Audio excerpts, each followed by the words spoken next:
I mean, personally, I really like the VR project. I find it very, I find it just exciting. It's just exciting.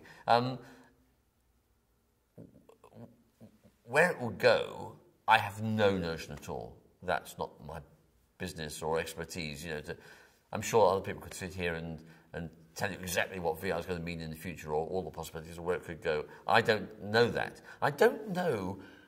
I have no idea how it's how it works commercially. Is what I don't know. You know, I don't know. You make some fabulous thing. You make some fabulous thing, and then who sees it? You know, a tiny number of people. But I don't worry about that. I'm interested in the storytelling. You know, and so we did a project for Google Spotlight. So that was our way in, and that's actually, funnily enough, sort of amusingly to me, made me chuckle. When we did the Google Spotlight project, which was called Special Delivery, all the conversations with Jan Pinkava were about the device. You know, what does it look like on the device? That, you know, it doesn't matter what you put on the wall, what plans you make. You know, your storyboard sort of doesn't matter. What matters is what's on the device. How does it work in 3D? And so we spent the whole time making Special Delivery, looking at phones and thinking, okay. And then right at the end, suddenly Google Cardboard appeared. And okay, now I can watch it. Now I can watch it like with a headset on. And that was kind of a surprise to me. Anyway, that doesn't matter. What matters is that it's such a fascinating world, you know, to just to experiment in. So if you're a creative, if you're a storyteller, if you're a bit of a showman, you know, and you want to you know, tell a story, do a show, it's exciting, very exciting, and difficult, and competitive, which is interesting. You know, like if you have an idea, you can be damn sure that 20 other people are already working on it, you know, somewhere around the place. So there's a slight sort of you know, gold rush, land rush feel about it as well. Everyone's doing it now, and the actual experience of a conventional VR headset is not so good, is it? No, I don't like that. That's kind of weird. But what's in there is amazing. So when we did the Google Spotlight one, you know, I was personally fascinated and challenged by it. You know, how can you tell this story? And to be honest, we never had long enough. God knows, we took a long time to go through different evolutions. That's what, because it's such a elusive thing. Because every viewer's experience is always different. Because it's so elusive, it seems to me you kind of want to do it, watch it, you know, test it. Oh, change it, you know, look at it again, you know, test it, change it again, to make this to tune the experience. But I guess people will get used to that, won't they? People will become highly skilled at that.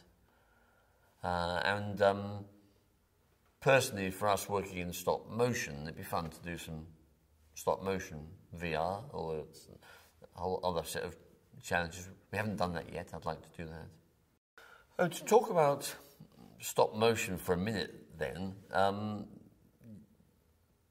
that is a particularly challenging area, I think, because there are not enough really good animators in the world. There really aren't. It's a tiny number. Today, I know of like 4 animated features being made around the world, and I'm damn sure there are a few more small ones I don't know about, stop motion. And I get the impression that like everybody good is thoroughly engaged, and you know, all of us are probably having to look at some people that we don't, you know, think aren't quite good enough yet, really. so the numbers business is very difficult. Stop motion is still a very difficult thing to teach. It's partly because, although it's getting kind of easier, it's partly because you need space and some equipment, and it's partly because you need a good puppet. I mean, this is very detailed and specific, but like you go around the world, go to film schools, and find young people who heroically decided to make a stop motion short, and God bless them, I'm so glad they are.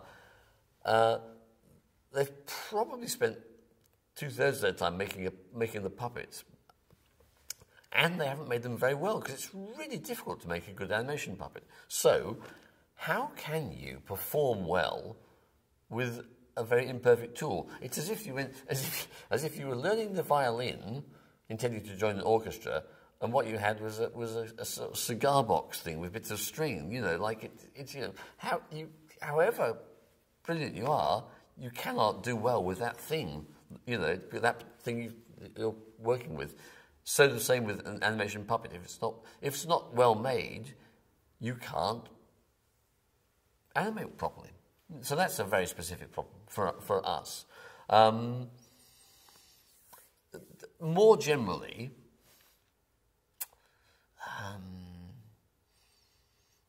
I mean, there are so many things you need for animation for an animated movie. So many different skills are required, and they all require training. In Britain, I think there's rather a tendency to train people or encourage people to become auteurs. That young people are going to conceive, write, design, storyboard, animate, edit, VFX, do it all themselves. I think that's our tradition, actually, in the UK. That's our tradition in universities. But it's a very inefficient system.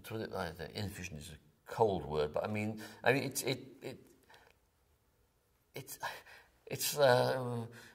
it's like I'm afraid it's rather like the battlefield of the Somme. You send out 50,000 people. They walk slowly towards the machine guns, and a few hundred will get to the other side. But most won't because they're not equipped. So they're not equipped to be auteurs, so they won't be. So I wish there was more craft training. Is what I wish there was. I wish the observation is that craft training is very effective when you've got teams. So if you've got a team of people in a college and they're all working on the one project, and some are doing specialising in storyboarding, and some are specialising in model making, texturing, lighting, just specialising in these things. I think that's fairer myself. Of course, obviously, that reflects the industry. That's where most of them we hope will work.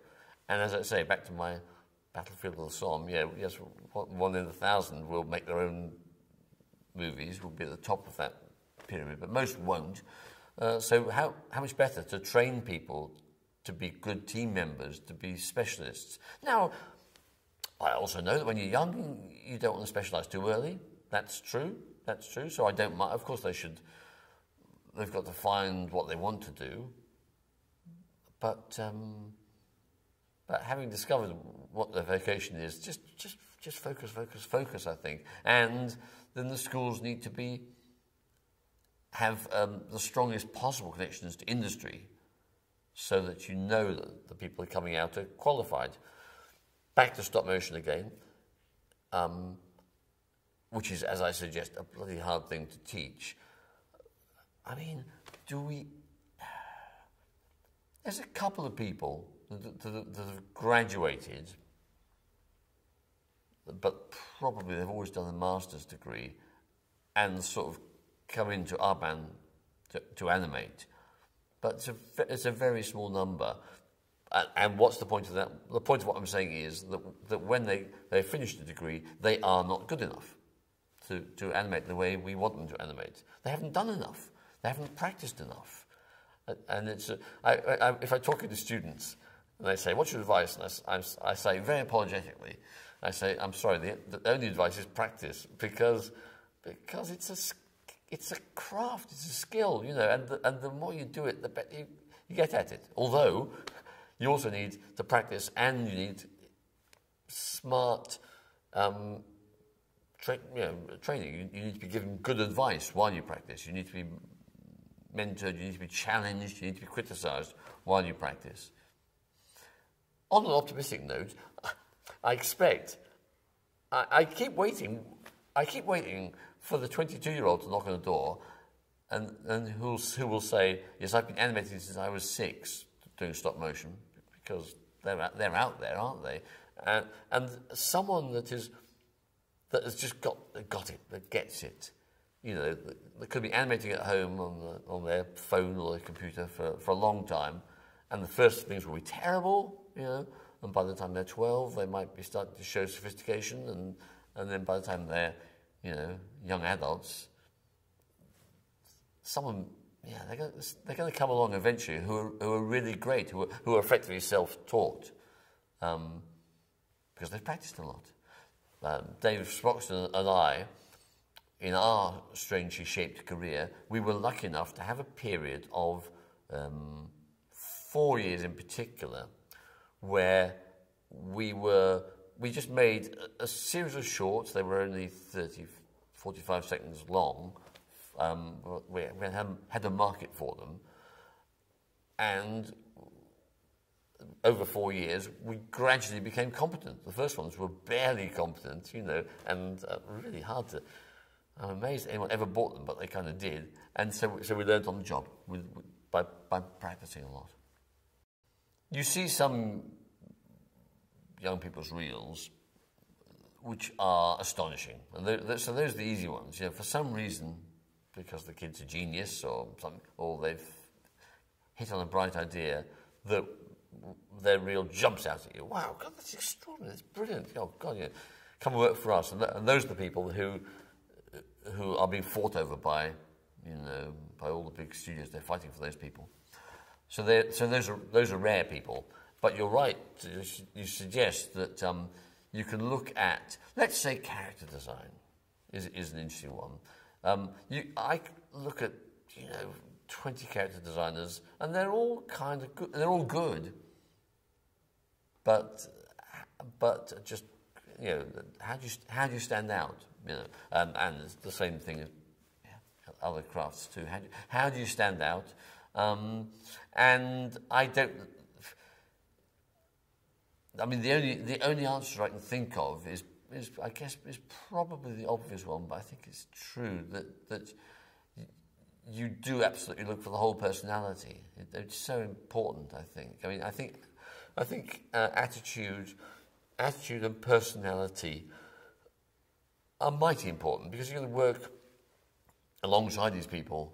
You know, if it's successful, you're going to work closely together, and they're going to work closely in teams, because it's in a studio. It's very much a team game, and so you know, body language, you know, eye contact, willingness, eagerness. Those are, I mean, that's a good thing. That's a simple classic thing. You know, someone that displays energy and the willingness to respond, help.